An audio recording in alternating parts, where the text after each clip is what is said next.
raise awareness for homelessness.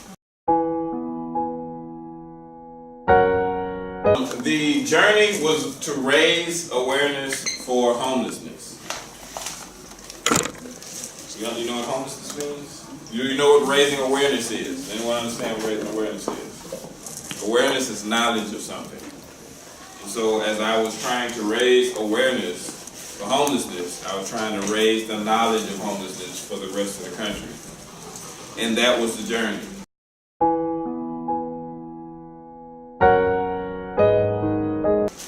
The way it worked, every day, I would wake up in the morning and walk 4 miles. Then I take a break. Then I walk another 4 miles and take another break. And continue to do that until I reach the 20-mile mark. I had a support vehicle with me, so I wasn't walking by myself. Some people ask, where did you use the restroom? Where did you eat food? Where did you drink? Where did you sleep?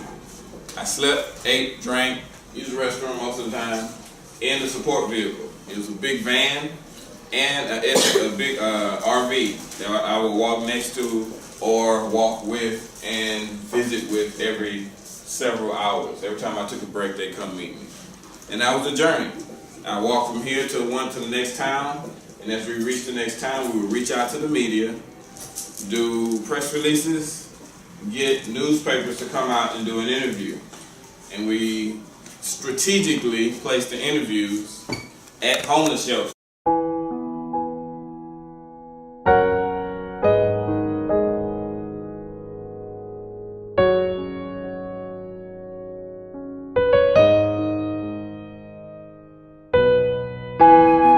When I left, it was March 24th. Has anyone seen any snow before? Yes. Snow? Good. When I was walking through Dallas, Texas, it snowed outside. So I had to walk through the snow for 2 days. While I was in Fort Worth, Texas, there were like 7 tornadoes in the area. So I didn't walk that day. I didn't walk when there was tornadoes or flooding. And so I just stayed off the road. As I left the state of Texas and went into New Mexico, I saw my first rattlesnake by almost stepping on it.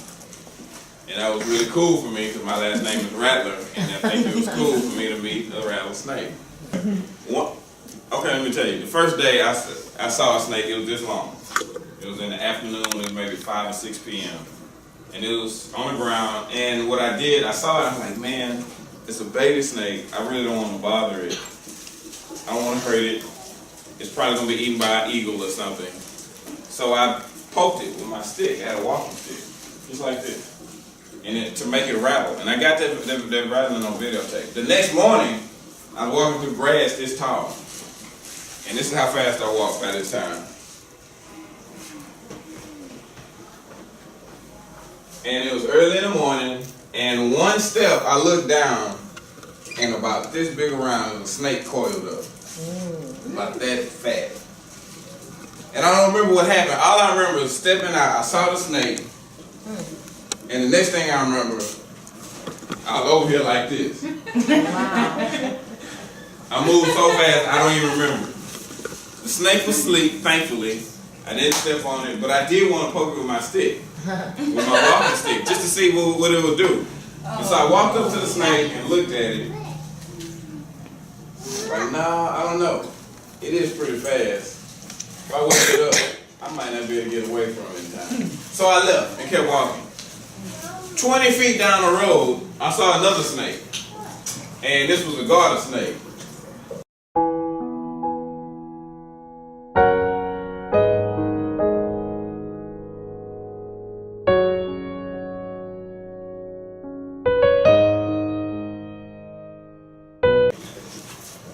But I knew it was a harmless snake. So it was asleep just like the rattlesnake was. I decided to test my theory on why I shouldn't have touched the rattlesnake.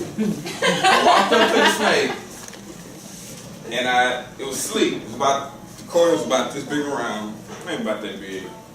And I barely touched the snake. As soon as I touched it, it was gone, off in the grass. And it moved faster than I could have reacted. So if I touched the rattlesnake like that, you're right. I'd still be here. But I might have like my leg chopped off at the knee. I may be on crutches. And that's the good thing about a support vehicle, because if I didn't have a support vehicle, no one would have knew I was out there where I was. And even then, the support vehicle would have had a hard time finding me, because if it bit me, I could have rolled down this hill and no one would have seen me. So I might still be out there. Snake food. But I'm not, because I was smarter than that. I thought about my health, and everybody be sad if I got bit by a snake out there, so I didn't do it. But it worked. As I made it to New Mexico and Arizona, I stopped off at the Grand Canyon.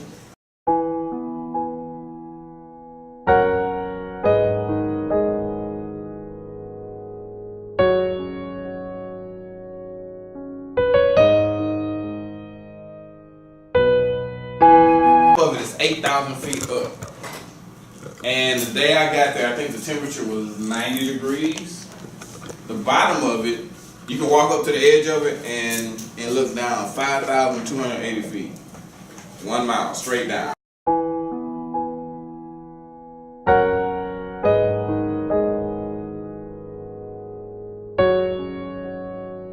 It was burned. And I look at it and it was like red. I lost a sense of touch in my outer 2 toes. I couldn't feel them. The ground was so high, I couldn't feel those 2 toes for maybe 5 or 6 months.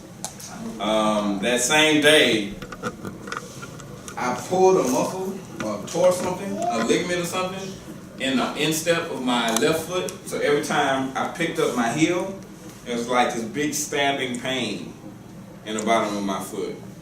And so on one foot, it was burned to a crisp almost. It didn't look crispy, but it was nice and well done. On the other foot, there was a stabbing pain every time I picked my heel up and stretched those ligaments on the inside. And on both feet, they were just throbbing like somebody had hit me with a hammer for like 3 or 4 months. It's because that's essentially what I've been doing to my feet for this entire time. And yes, ma'am. Was that after you finished your walk? No, or I still had it? 300 miles ago, 300 miles or so ago.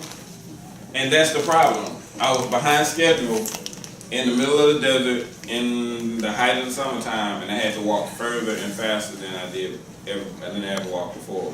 So that those next couple of weeks walking through the Mojave Desert, I was walking maybe 25, 26 miles a day.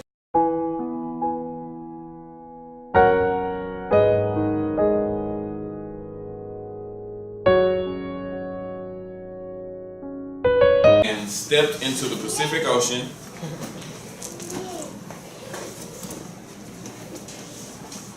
Walked into the water, and it was over with.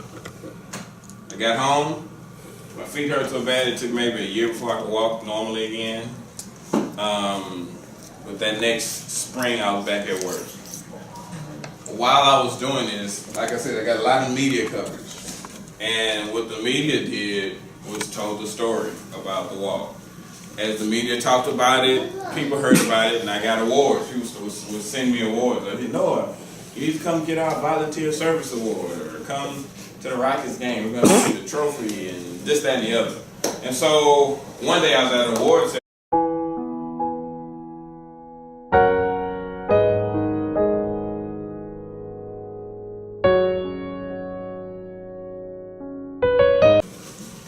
And that's where the sleep out came from. I passed this group of people that were going to have folk pay money to sleep outside on the street, and their money was going to go back to help this homeless shelter.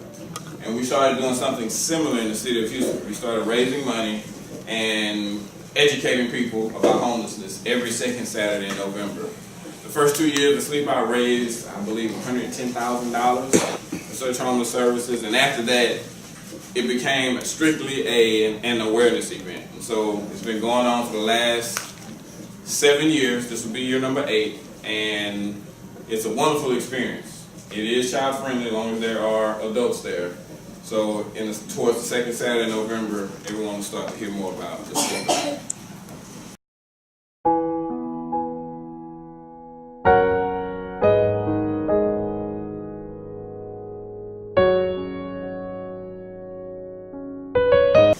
And this is phase 3 of the mission. The walk was phase 1, the sleep out was phase 2, and this is phase 3.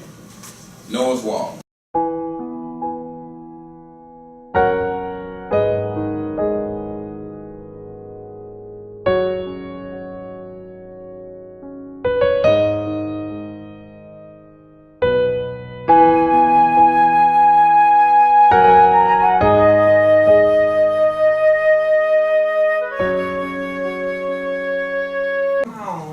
The Grand Canyon is really high too, 8,000 feet high to be exact. Struggles of millions of men, women, and children across this country. He was one person. Imagine what we can accomplish as a class. Think about that on your way home today. Class dismissed.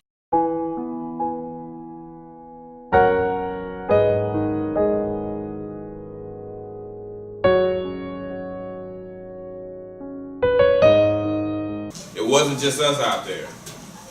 We all had people, friends and family, back home, reaching out in front of us.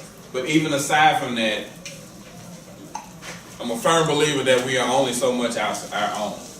Like, there's only so much of me that belongs to myself. A bunch of that belongs to everybody who helped make me who I am. And so, good, bad, or ugly, who we are is a result of who we've been around, the environment we've been in, how we interpret that, and how we go forward and look at the world and decide to engage with it. And that's what this story is about. My hopes for it going forward. Started working on educational curriculum that can be used by teachers that touches on geography, because you have the obvious geography piece in there. It has social studies implications. You have different cultures. When you look at homelessness, it can be broken down by a bunch of different,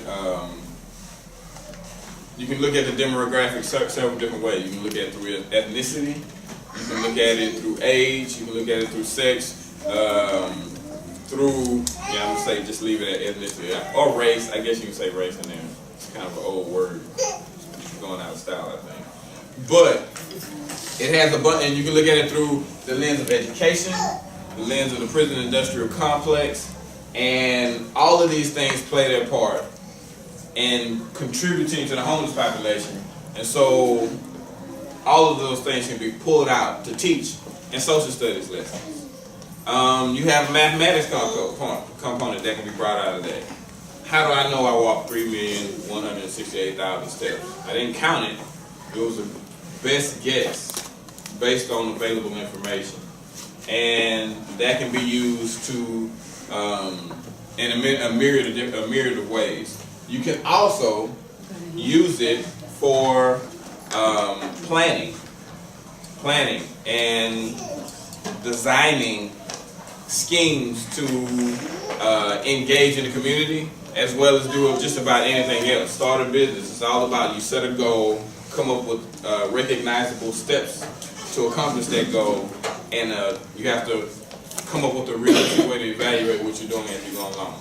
So that is all going to come out of this on the educational side.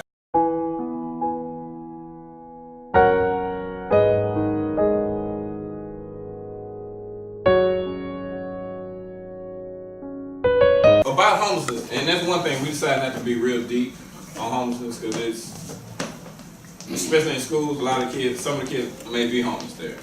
It's a sensitive issue. But what we want kids to understand is that there are people their age that don't have a place to sleep. Said that in there on one line, it was real soft. I want to be a little bit more direct, and I think it made more sense to like not be so. This a kid look just like you, sleeping in the gutter tonight. If there are children like them that are living on the streets, and there's something you can do about the situation, even though you're young. Even though you're a young person, that doesn't mean you don't have the power to impact your community. And so I didn't give real suggestions on that. That's why I left it at the end. We left it at the end to where she was asking, we have to figure out what it is that we can do to help the homeless. So my best case scenario, child reads it to their parent reads it to their child, and they get into it and have a discussion. And then, if the child wants to, then they have the second part. Part 2 is outside of the book, the conversation with the class or the family on what we're going to do to get out and do something to help the homeless. So that's generally what I hope to get from it. There is an issue with kids like them, but there's something that they can do.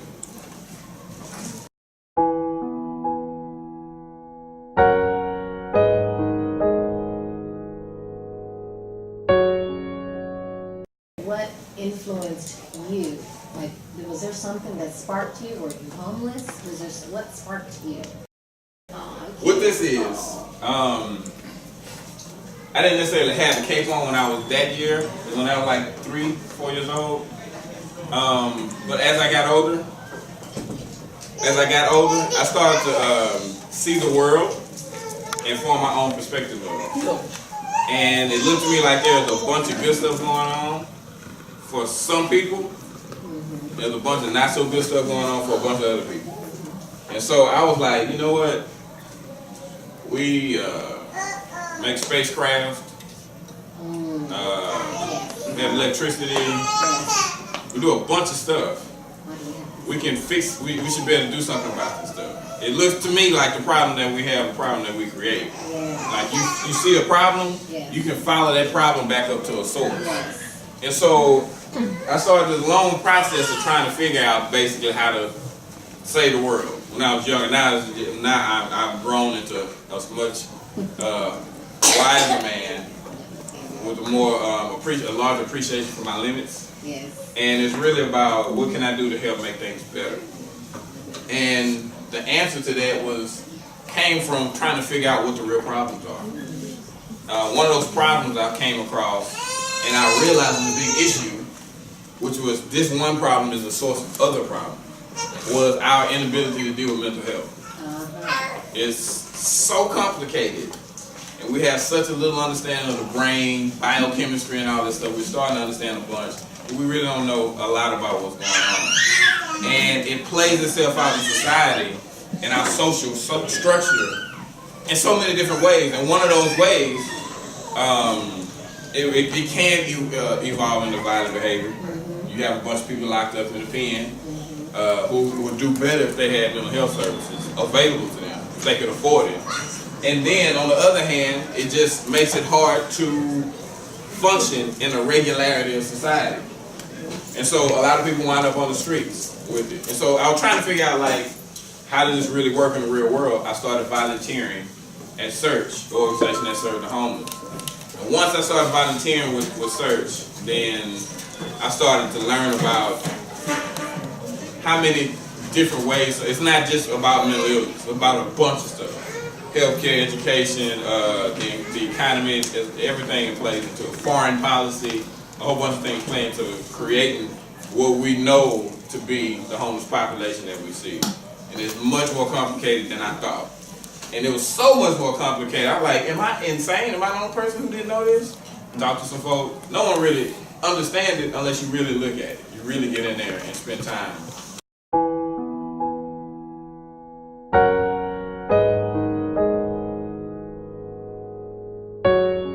40% of the homeless population at this time were children. 49% of the homeless population. 49% of the homeless population was African American. We only like 13% of the population. It's not just Vietnam vets out there on the streets. The fastest growing group demographic in the homeless population has been women for the last 20, 30 years almost. Along with women come children for the last 20, 30 years almost. And it's just deeper than I thought it was. So that's what really got me engaged in it. I actually thought I was just gonna walk and then come back home and go to work. I went to school with this guy who studied mechanical engineering. I got a degree from Prairie View in mechanical engineering and one in physics. And I was like, I sent out some applications before I started walking, and I figured I could walk about 3 months, be doing phone interviews on the road, and by the time it was time to start a job, I'd be back home already. And then I just wipe my hands of the walk and be done with it. But like I said in the book, And I actually realized this while I walked through the desert. More needs to be done. And so, before I actually took the first steps, I had to ask myself, I was at a figurative fork in the road. Go left, take the red pills, the one you stay in, maybe? Whichever one, take a red pill and become an engineer, make a bunch of money, get a pretty decent house out in Pearland, 96 and probably it says like a bunch of money. That was the theory in my head. That was the theory. Right. And take the other route and do this walk. And I was really torn. I answered the question like this. If I see myself, look forward 6 years and find myself in a hospital, having been hit by a car, and it's like my last 30 seconds to reflect on my life, what would I rather have seen myself doing? And I decided it was more important for me to do this walk and do this work than it was for me to go into engineering, because I could always go into engineering. I might not always be able to walk like this. And so that's how that kind of rolled, that ball happened, fell out the road.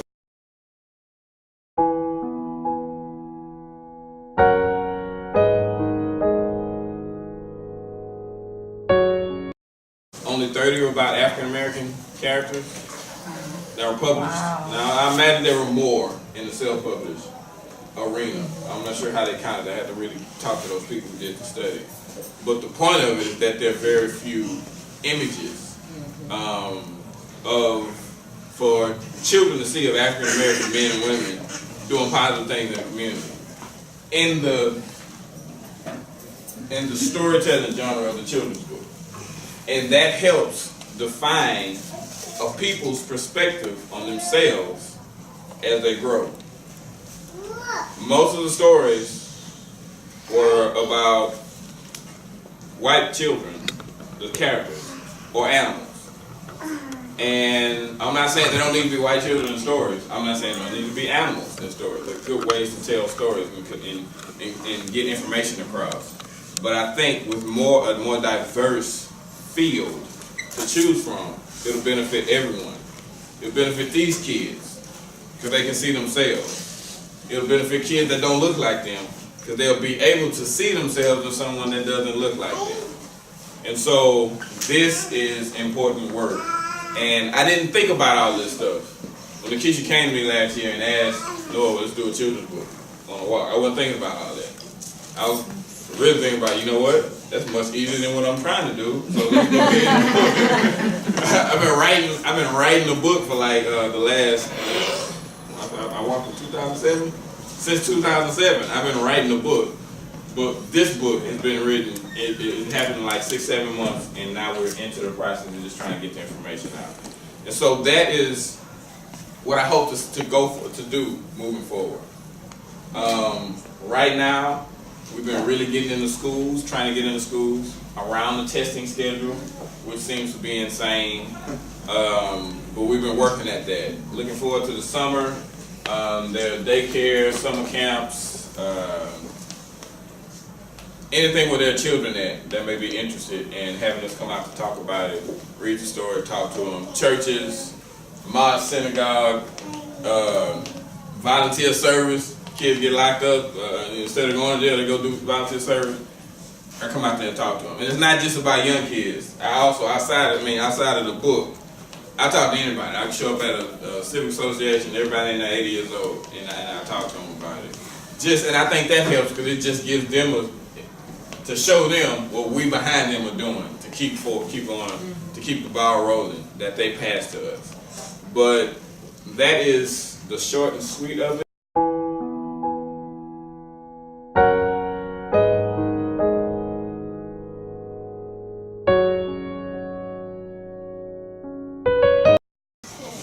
The best thing you can do for a homeless person, a young person, is just say hello. You know what I'm saying? A person that's out there that seems like they don't have any hope, that all hope is gone, they appreciate a child coming up saying, hey, how you doing? Can I help you? And for a grown-up, if you really want to get to know a homeless person, offer him some lunch. That's all you got to do. Offer him some lunch. When I was on the street, I met Noah. And he started the first time he did the national awareness sleep out. And matter of fact, my wife emailed him and asked him can he come. And we showed up the first time. And it was I forgot what the guy. I think it was Larry. His birthday. And we were sitting there and met Donnell, and he said, well, y'all can come here and speak. You know, and like every event leading up to the sleep out, we were there and we got closer. This was what, 3, 4, 5 years ago. 5, because this is the fifth one coming up. And in those 5 years, I mean, even though being a homeless person, and when I say just literally just got off the street recently, maybe the beginning of this year. But the one thing about it, as a homeless person, they always say, don't forget where you come from. I don't forget where I come from. I go out every other day if I'm taking sandwiches, when I have to hang with my old partners or whatever. Don't drink anymore. So that's sort of put a damp on things with them. But I'm offering them help. So the best thing you can do, man, the awareness of children, don't be afraid to let them go say hello. That's it. Thank you. I'm